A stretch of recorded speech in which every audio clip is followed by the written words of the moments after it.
തൃശൂർ പുത്തൂർ സൂവിൽ 10ഓളം മാനുകൾ ചത്ത നിലയിൽ. തെരുവുനായ ആക്രമണത്തെ തുടർന്നാണ് മാനുകൾ ചത്തതെന്നാണ് പ്രാഥമിക നിഗമനം. സുവോളജിക്കൽ പാർക്കിലെ മാനുകളെ പാർപ്പിക്കുന്ന ഭാഗത്താണ് ഇന്നലെ രാത്രിയോടെ 10 മാനുകളെ ചത്ത നിലയിൽ കണ്ടെത്തി. വിവരങ്ങളുമായി സാരംഗ് ചേരുന്നുണ്ട്. സാരംഗ്, ഏതാനും ദിവസങ്ങൾക്ക് മുമ്പാണല്ലോ പുത്തൂർ സുവോളജിക്കൽ പാർക്കിന്റെ ഉദ്ഘാടനം കഴിഞ്ഞത്. എന്താണ് ഇപ്പോൾ അധികൃതർ പറയുന്നത് ഈ വിഷയവുമായി ബന്ധപ്പെട്ട്? ഇന്നലെ രാത്രിയോടെയാണ് ഇത്തരത്തിൽ ഈ 10ഓളം മാനുകളെ ചത്ത നിലയിൽ കാണുന്നത്. ഈ സുവോളജിക്കൽ പാർക്കിൽ മാനുകളെ പാർപ്പിച്ചിരിക്കുന്ന ഭാഗത്തു നിന്നാണ് ഈ 10ഓളം മാനുകൾ ചത്ത നിലയിൽ കണ്ടെത്തുന്നത്. ഈ ഉദ്യോഗസ്ഥർ, അതായത് ജീവനക്കാർ നടത്തിയ ഒരു പരിശോധനയിലാണ് മാനുകളെ ചത്ത നിലയിൽ കണ്ടെത്തിയത്.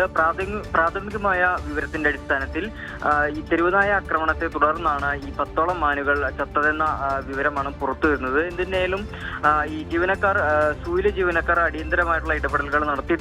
ഇനി അല്പം തന്നെ വൈകാതെ ഈ മാനുകളുടെ പോസ്റ്റ്മോർട്ടം ഉൾപ്പെടെയുള്ള നടപടികളിലേക്ക് കടക്കും. അതിനുശേഷം കൃത്യമായ ഒരു വിവരണം ലഭിക്കും എന്നാണ് മനസ്സിലാക്കാൻ കഴിയുന്നത്. സിജു.